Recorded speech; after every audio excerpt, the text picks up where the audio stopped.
Tu t'es réveillé ce matin. Tu es un tueur à gages. Mais personne ne le sait, à l'exception d'une personne. Tu dois cacher ton identité. Tu as deux vies différentes, comme le jour et la nuit. Dans l'un d'eux, tu es le voisin sympathique du quartier. Tu t'entends très bien avec tout le monde, surtout avec les enfants. Parce que tout le monde aime les enfants, sauf toi. Ils te rappellent l'enfance que tu n'as jamais vécue. Tu fais partie de cette formation depuis toujours. Quelqu'un qui n'aime pas les enfants attire l'attention. Tu ne peux pas attirer l'attention. Tu ne peux pas rester longtemps dans la même région. Ce n'est pas ta vraie vie, c'est juste un écran que tu utilises pour cacher ton identité. La deuxième vie est celle qui raconte ton histoire. Il attend tapis comme un tigre, parfois pendant des semaines. Vous devez connaître vos objectifs. Tu mémorises chacun de ses gestes. J'avais dit, sauf une personne. C'est lui qui te donne tes objectifs. Leurs objectifs ont un point commun, les dysfonctionnements du système. Et les imperfections doivent être éliminées. Avant d'atteindre tes objectifs, tu tisses minutieusement comme un tailleur. Et une fois arrivé, tu utilises ton couteau comme un chirurgien. Ce professionnalisme t'a apporté une grande renommée et une grande fortune au sein de l'organisation. Tu ne fais pas cela pour la gloire ou pour l'argent. En fait, tu ne sais même pas pourquoi tu fais ça. Tu ne fais qu'appliquer ce que tu vois. Tu n'as jamais commis d'erreur jusqu'à présent. Et cette erreur est sur le point de changer complètement ta vie.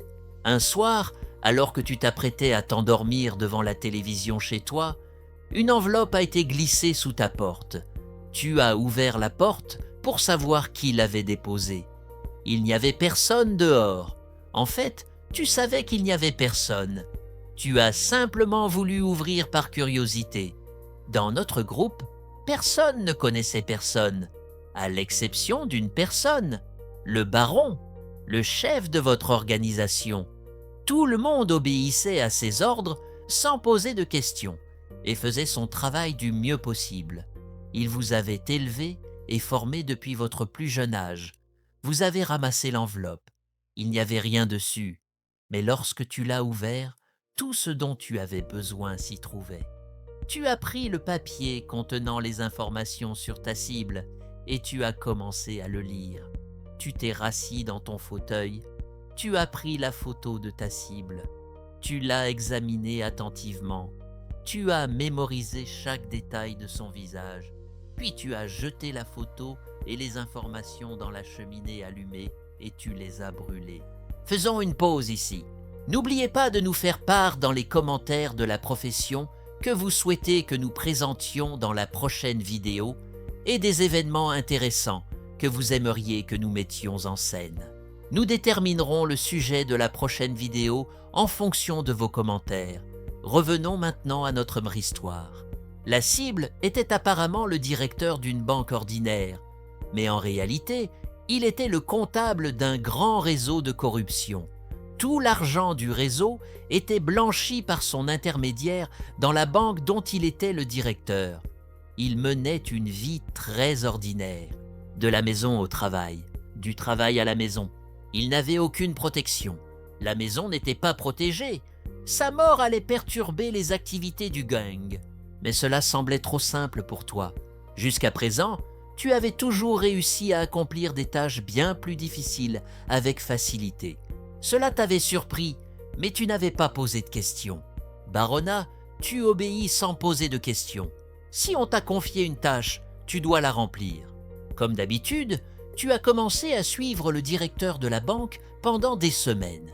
À quelle heure rentre-t-il à la maison? À quelle heure sort-il? À quelles heures est-il au travail? Quand mange-t-il son repas? Quand dort-il? Tu connais même ses habitudes quotidiennes, dont lui-même n'a pas conscience. Au fond de toi, tu te demandes pourquoi ils t'ont donné une cible aussi facile. Tu es l'homme de confiance du baron. Au fond de toi, tu savais que quelque chose n'allait pas, mais ta loyauté envers l'organisation t'empêchait d'y réfléchir en détail. Tu as enfin terminé tes recherches.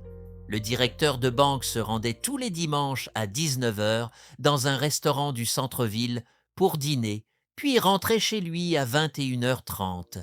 Il avait suivi cette routine sans faille pendant des semaines. Tu as élaboré ton plan. Tu as choisi un couteau qui te plaît dans la collection de couteaux. Dimanche soir, à 19h, tu attendais dans ta voiture devant chez lui. Le directeur de banque était sorti de chez lui. Après avoir attendu quelques minutes, tu étais devant sa porte.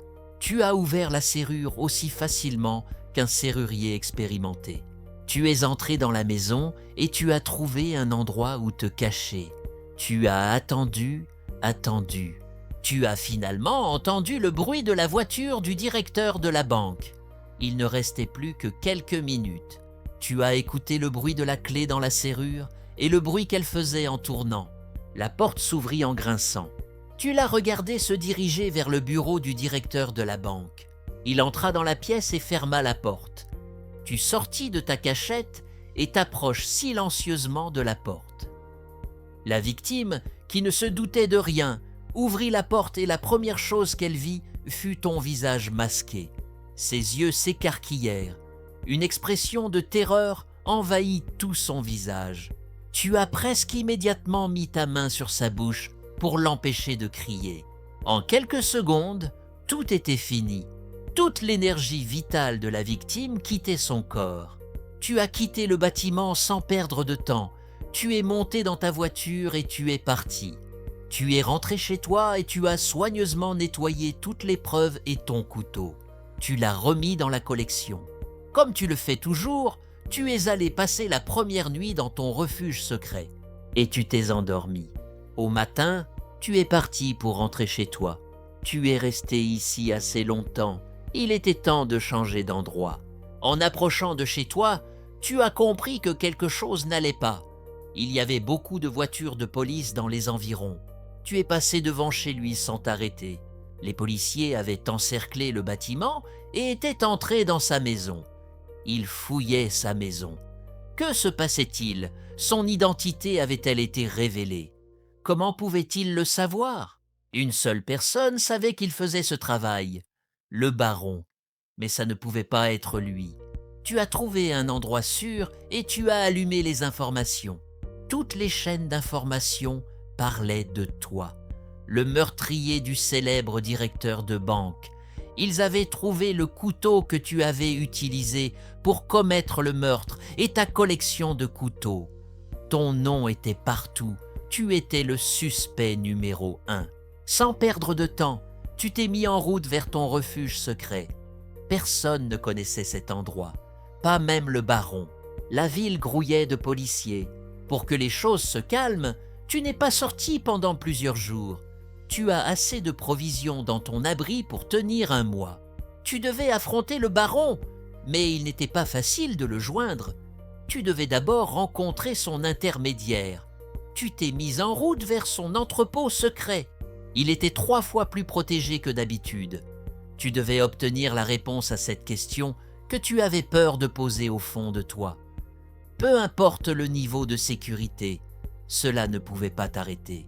Tu t'es faufilé dans la chambre de ton véhicule. Quand il se retourne, tu es la première personne qu'il voit.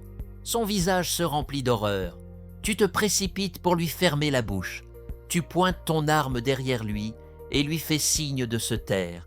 Tu lui demandes ce qui se passe. Le baron vieillit. Il a conclu un accord important avec l'État. Il va nettoyer toute l'organisation et effacer son passé. Tu étais le dernier obstacle. C'est lui qui a remis ton dossier à la police. Ce directeur de banque. En réalité, il n'était pas membre du gang, mais le blanchisseur de l'organisation. Il s'est débarrassé de vous deux en même temps. Tout s'éclaircissait désormais. Le baron avait prévu de te brûler en même temps que la formation. Mais il avait oublié une chose. C'était lui qui t'avait formé. Tu me demandes encore où est le baron? L'agent a répondu qu'il quitterait le pays à 3h du matin à bord d'un jet privé. Il sera dans le hangar privé de l'aéroport. Tu ne peux pas laisser de traces derrière toi. Tu as également réduit l'intermédiaire au silence pour toujours. Tu t'es discrètement éloigné de l'entrepôt et tu es retourné à ton refuge secret pour te préparer. Après avoir récupéré l'équipement nécessaire, tu t'es mis en route pour l'aéroport. Tu t'es immédiatement installé sur une colline d'où l'on voit très clairement le hangar privé. Tu suis le jet privé avec ton fusil de précision. Il y a des gardes autour de l'avion, mais ils ne peuvent pas te voir, tu t'es habilement caché. Le prix de la trahison est lourd. Tu finis par apercevoir le baron. Vêtu d'un costume noir, il se dirige vers l'avion, entouré de ses gardes du corps. Ta main est sur la gâchette. Tu es sur le point d'appuyer dessus quand le baron tourne la tête vers toi. Il te connaît mieux que toi-même. Sans rien faire, il te sourit. Même s'il ne te voyait pas, il savait que tu étais là. Ton destin était entre tes mains. Allez-vous appuyer sur la gâchette? Ou est-ce le début d'un piège encore plus grand? Quel sera le prix de la trahison? Vos commentaires détermineront la fin de l'histoire. Que doit faire notre personnage? La fin de l'histoire sera écrite dans les commentaires de la prochaine vidéo en fonction de vos commentaires. N'oubliez pas de rester à l'écoute.